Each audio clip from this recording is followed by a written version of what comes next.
আমরা একটা রাজনৈতিক দর্শন বিশ্বাস করি, অনুসরণ করি, সেটা বাস্তবায়নের জন্য সংগ্রাম করি। আমি যেই আদর্শকে ধারণ করি, আমার সেই আদর্শের ব্যাপারে বিন্দুমাত্র কোনো কনফিউশন, কোনো দুর্বল চিন্তা নেই। অত্যন্ত দৃঢ় চিন্তা থেকে আমরা আমাদের রাজনৈতিক দর্শনকে ধারণ করি এবং আমরা মনে করি যে আমাদের রাজনৈতিক দর্শনটা পৃথিবীতে সর্বশ্রেষ্ঠ এবং নির্ভুল একটা দর্শন, সেটা হলো ইসলাম। বাংলাদেশ জাতীয়তাবাদী দলের সাথে আমাদের রাজনৈতিক আদর্শের জায়গা থেকে একটা ঐতিহাসিক একটা মিল এবং অমিলের জায়গা আছে। আমাদের ঐতিহাসিক যেই জায়গাটায় জাতীয়তাবাদী দলের সমন্বয় এবং মিলের ধারা রয়েছে, সেটি শত শত বছর ধরে বাংলাদেশে চলে আসছে। আমি ইতিপূর্বে আপনাদের একটি অনুষ্ঠানে, ছাত্র দলের একটি অনুষ্ঠানে কথাটি বলেছিলাম যে বাংলাদেশের বিশেষ করে উপনিবেশকালীন সময় থেকে সেই বাংলাদেশের বঙ্গভঙ্গ এবং বঙ্গভঙ্গ রদ সেই আন্দোলন থেকে শুরু করে বাংলাদেশে যে একটি দ্বিধারার রাজনৈতিক ব্যবস্থা গড়ে উঠেছে, সেই দুই ধারার একটি ধারারই বর্তমান বাংলাদেশের প্রধান প্রতিনিধিত্বশীল সংগঠন হলো জাতীয়তাবাদী দল বাংলাদেশ, বিএনপি। বিএনপিকে সেই জায়গাটা আমি বারবার স্মরণ করিয়ে দেই। সেই জায়গাটায় যদি বিএনপি তার অবস্থান সঠিক রাখতে পারে, অতীতের মতো আগামী দিনেও আমরা হাতে হাত রেখে ঐক্যবদ্ধভাবে পথ চলতে পারব।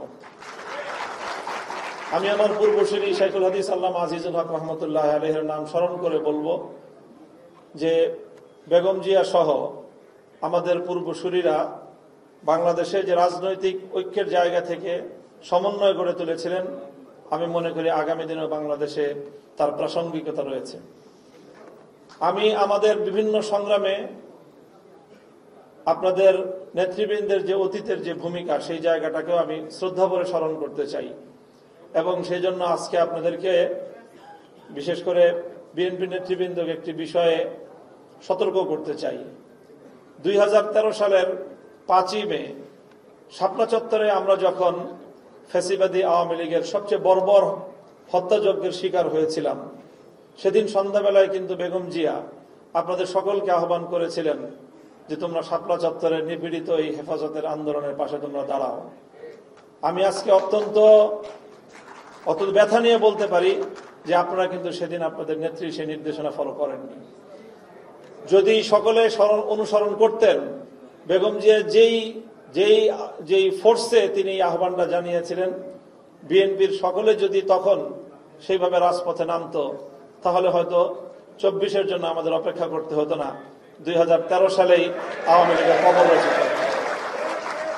কাজে সেই জায়গা থেকে আমি বেগম জিয়ার সেই ঘোষণাকে আবারও বিএনপিকে স্মরণ করিয়ে দিতে চাই এবং মনে করি যে সেই জায়গাটা আপনাদের মেরামত করা উচিত, যেই জায়গা থেকে বেগম জিয়ার সিদ্ধান্ত বাস্তবায়নেও আপনাদের দলের মধ্যে কোনো ধরনের ত্রুটি বিচ্যুতি হয়ে থাকতে পারে, সেটা আপনারা আবিষ্কার করবেন। লম্বা আলোচনা আর করব না।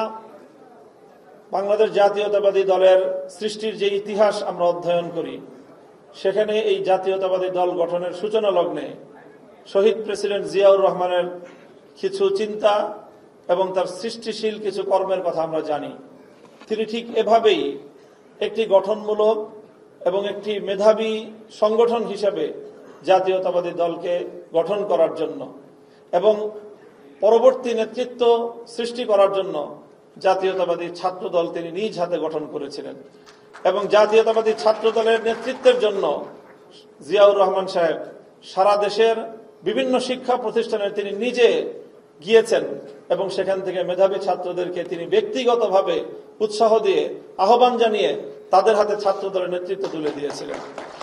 আজকে এবং আমার ব্যক্তিগত অ্যানালাইসিস হলো, বর্তমান আপনাদের যে কান্ডারি, আপনাদের অ্যাক্টিং চেয়ারম্যান জনাব তারেক রহমান সাহেব, দীর্ঘদিন ধরে তিনি নিজেকে তার রাজনীতির, আগামী বাংলাদেশের রাজনীতির জন্য, বাংলাদেশের নেতৃত্ব দেওয়ার জন্য নিজেকে তিনি প্রস্তুত করেছেন এবং তিনি অনেক দূরদর্শী চিন্তা ভাবনাই করছেন। এটা ওনার বিভিন্ন বক্তব্য থেকে আমার কাছে স্পষ্ট এবং প্রতীয়মান। তিনি শুরুতেই আপনাদেরকে সতর্ক করেছেন যে আগামী নির্বাচন বিএনপির জন্য খুব সহজ হবে, ব্যাপারটা এমন নয়। কাজেই সেই জায়গাটা থেকে আমি মনে করি যে তারেক রহমান সাহেব এই যে নতুন উদ্যোগ নিয়েছেন যে মেধাবী তরুণদেরকে কিভাবে নেতৃত্বে আনা যায় সেই জায়গাটায় কাজ করতে হবে এবং বাংলাদেশ জাতীয়তাবাদী ছাত্র দলের মাধ্যমে আমরা মনে করি যে মেধার ভিত্তিতে আগামী দিনে জাতীয়তাবাদী ছাত্র দলের নেতৃত্ব নির্বাচিত হবে। যদি মেধার ভিত্তিতে এই নেতৃত্ব নির্বাচন করা যায় আগামী দিনে বাংলাদেশে বিএনপি এবং তার রাজনীতি অব্যাহতভাবে চলতে পারবে। 24-এর এবং এর আগে 18 সাল থেকে বাংলাদেশে মেধাবী ছাত্ররা যেভাবে রাজপথে আন্দোলনের মাধ্যমে দাবি আদায়, বৈষম্য বিরোধী আন্দোলন এবং সর্বশেষ ফ্যাসিবাদ বিরোধী আন্দোলনে তারা বিজয়ী হয়ে বাংলাদেশের মেধাবী ছাত্র জনতা যেভাবে রাজপথে নেমেছে 71-এর মুক্তিযুদ্ধ পূর্ববর্তী সময়ের তুলনায় আমি মনে করি 18 থেকে 24 পর্যন্ত আমাদের মেধাবী ছাত্ররা যেভাবে রাজপথে নেমে এসেছে সেই জায়গাটাকে অবশ্যই বিএনপিকে ভালো করে রিড করতে হবে, ভালো করে এই জায়গাটা অধ্যয়ন করতে হবে এবং আগামী নেতৃত্বের জন্য বিএনপি সেভাবে নিজেদেরকে প্রস্তুত করবে এবং এই জাতীয় উদ্যোগ আরো বেশি গ্রহণ করবে এবং আগামী দিনে যেন নেতৃত্বের ক্ষেত্রে মেধার আরো বেশি মূল্যায়ন করা হয় সেই বিষয়ে আমার পরামর্শ থাকবে। আমি জাতীয়তাবাদী দল বিএনপিকে আরেকটা নতুন আহ্বান জানাবো, সেটা হলো যে ফ্যাসিবাদী আওয়ামী লীগের অবর্তমানে এবং ফ্যাসিবাদ আওয়ামী লীগ শক্তি অপশক্তি বাংলাদেশের রাজনীতি থেকে উৎখাত হওয়ার পর আগামীর বাংলাদেশের রাজনৈতিক পরিবেশটা কি হবে সেই ক্ষেত্রে বিএনপিকে শুধুমাত্র নিজের এবং নিজের দলীয় চিন্তাটা করলেই হবে না। আমরা ধরেই নিচ্ছি যে আগামীর নির্বাচন হবে হয়তো ডিসেম্বরে বা 1-2 মাস সর্বোচ্চ, যেটা নুরুল হক নূর ভাই বললেন, এবং আমাদেরও একই বক্তব্য যে বাংলাদেশে আগামী নির্বাচন কোনোভাবেই ফেব্রুয়ারি মাস থেকে এর পরবর্তীতে পেছানোর আর কোনো সুযোগ নেই। ফেব্রুয়ারির প্রথমার্ধেই বাংলাদেশের জাতীয় নির্বাচন হওয়াটাই এখন সকল দেশপ্রেমিক মানুষের এবং বাংলাদেশের স্থিতিশীলতা, রাজনৈতিক স্ট্যাবিলিটি প্রতিষ্ঠার জন্য এটা অত্যন্ত জরুরি। সেই জায়গা থেকে নির্বাচন অত্যাসন্ন। বিএনপি যদি শুধুমাত্র নিজের রাজনৈতিক অবস্থান এবং নিজে নির্বাচন করে হয়তো বিজয়ী হয়ে ক্ষমতায় যেতে পারবে, রাষ্ট্র পরিচালনা করতে পারবে, সেই জায়গাটুকু চিন্তা করলেই হবে না। সেক্ষেত্রে আলটিমেটলি গণতান্ত্রিক প্রক্রিয়ার যে অন্যতম একটি চালিকা শক্তি সেটি হল বিরোধী পক্ষ কারা হবে, বিরোধী দলের আসনে কারা বসবে, কিভাবে বসবে, সে বিষয়গুলো নিয়েও বিএনপিকে কাজ করতে হবে এবং সেই কাজগুলো খোলামেলা জুলাই আন্দোলনে যারা যারা স্টেক হোল্ডার ছিল তাদের সকলকে সাথে নিয়ে বিএনপিকে আগামী দিনের বাংলাদেশের সরকার এবং বিরোধী দলের যে রূপরেখা এবং সেই ক্ষেত্রে একটি শান্তিপূর্ণ সহ অবস্থানের মধ্য দিয়ে বিরোধী মতকে শ্রদ্ধা জানিয়ে আগামীর বাংলাদেশ গড়বার জন্য বিএনপিকে একটি বড় ধরনের রোডম্যাপ নিতে হবে, সেটা আমি মনে করি। আমি সর্বশেষ আরেকটা আহ্বান জানাবো, বিএনপির রাজনীতিতে আপনারা জাতীয়তাবাদের রাজনীতি করেন, ইসলাম এবং ইসলামী রাজনীতি বিষয়ে আপনাদের আরো পরিষ্কার অবস্থান থাকা দরকার। অনেক সময় বিএনপির অনেক রাজনৈতিক নেতৃবৃন্দের কাছ থেকে ইসলামী রাজনীতি সম্পর্কে নেতিবাচক মন্তব্য চলে আসে, যেটা বিএনপির রাজনীতির ঐতিহ্যের আমরা মনে করি পরিপন্থী। সেই জায়গাগুলোকে অবশ্যই বিএনপির হাইকমান্ড যেন গুরুত্ব দিয়ে মূল্যায়ন করে। সর্বশেষ আমরা বাংলাদেশের ইসলামপন্থীরা বর্তমান সরকারের একটি কমিশন গঠন এবং সেই কমিশনের চরম বিতর্কিত রিপোর্ট নিয়ে আমরা যেভাবে ইসলামপন্থী জনতা বিক্ষুব্ধ হয়েছি, সেই জায়গায় বিএনপি মহাসচিবের যেই গণমাধ্যমে ওনার যে বক্তব্য ছিল সে বক্তব্য আমাদেরকে দারুণভাবে অনুপ্রাণিত করেছে, উদ্বুদ্ধ করেছে। আমরা মনে করি যে এই জায়গাগুলোতে কোনো দ্বিধা থাকা উচিত না। আমরা পাশ্চাত্যের পশ্চিমা বিশ্বের অনেক কিছুকে আমরা অনুসরণ করি, অনেক কিছুকে গ্রহণ করি, কিন্তু পশ্চিমা বিশ্বের আমাদের বাংলাদেশের আবহমান কাল থেকে চলে আসা পারিবারিক যে বন্ধনের যে ঐতিহ্য, আমাদের সামাজিক বন্ধনের যে ঐতিহ্য, সেই ঐতিহ্য বিরোধী পশ্চিমা কালচার বাংলাদেশে কোনোদিনও আমদানি করার কোনো সুযোগ আমরা দিব না। এবং এই ক্ষেত্রে যারাই আমাদের বিপক্ষে দাঁড়াবে যত বড় শক্তি হোক না কেন, সে আমার যতই আপন হোক না কেন, আমরা তাদের বিরুদ্ধে যুদ্ধে লিপ্ত হব। এটা আমাদের পরিষ্কার ঘোষণা। কাজেই এই জায়গা থেকে আমি মনে করি যে পশ্চিমা বিশ্বের অর্থনৈতিক মুক্তির অন্যান্য সামগ্রিক যে উন্নয়ন তারা করেছে, বৈজ্ঞানিক উন্নয়ন, প্রযুক্তিগত উন্নয়ন, এই সব উন্নয়ন বাংলাদেশের মানুষ, বাংলাদেশের রাজনীতি, বাংলাদেশের রাষ্ট্রে সেগুলো অনুসরণ এবং সেগুলোর আমদানি হতে পারে। কিন্তু বাংলাদেশের আবহমান কাল থেকে চলে আসা সমাজ এবং সভ্যতা বিরোধী কোনো কালচার, কোনো কার্যক্রম বাংলাদেশে কোনোভাবেই গ্রহণযোগ্য নয়।